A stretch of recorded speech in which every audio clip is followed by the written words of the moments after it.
Hi, my name is LaCrista Granberry. I am 17 years old and I suffered major depression for about 6 months.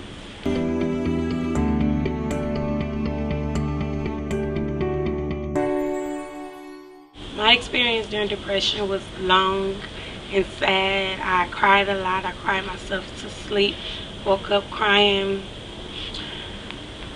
It was painful.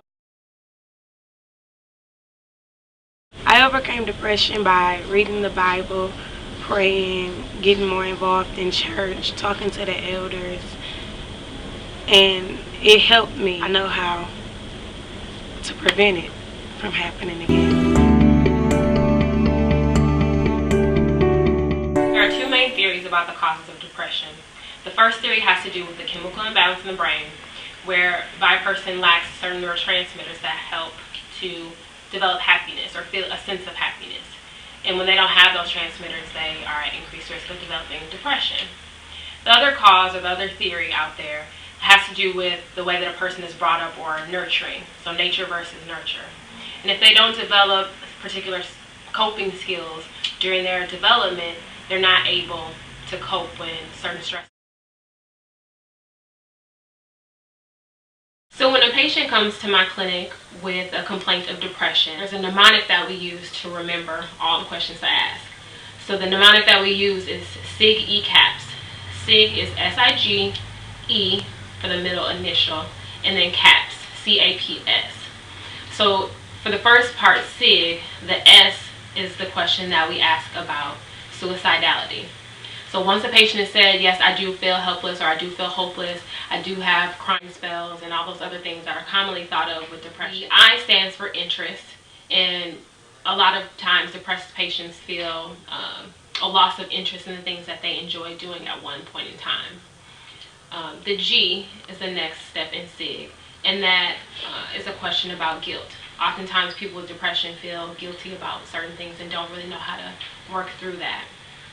The E stands for energy.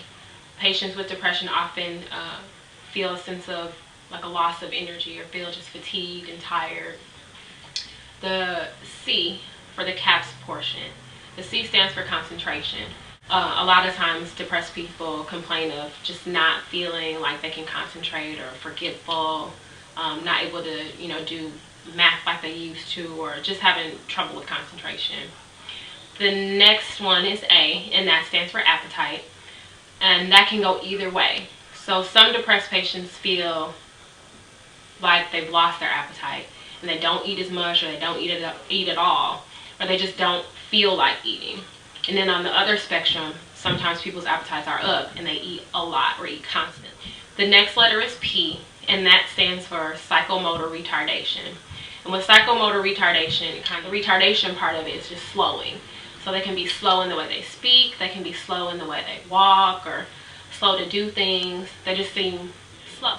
And then the last letter is the other S, and that has to do with sleep. And that also can go either way, just like appetite. So you can have a loss of sleep where you just can't fall asleep, or it's hard for you to stay asleep.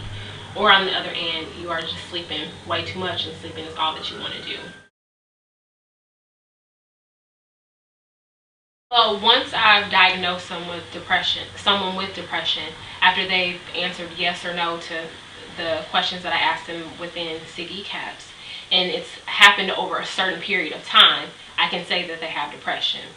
And there are many ways that we treat depression medically for the chemical imbalance side of it. So because these people lack the neurotransmitters, we give them medications to replace those neurotransmitters. And some of those neurotransmitters include like serotonin, you probably heard about that, or dopamine, norepinephrine. Those are the main three that we try to replace in patients, and sometimes it's a combination of those three or two or just one at times. To treat the other side of depression that we think is a cause, the nurturing side of it, we set up our patients with a psychiatrist or a counselor. Hi there. I hope you guys enjoyed our interview with Dr. Garrison and LaCrista Granberry. As you can see, depression affects both the male and female gender, from childhood to the elderly.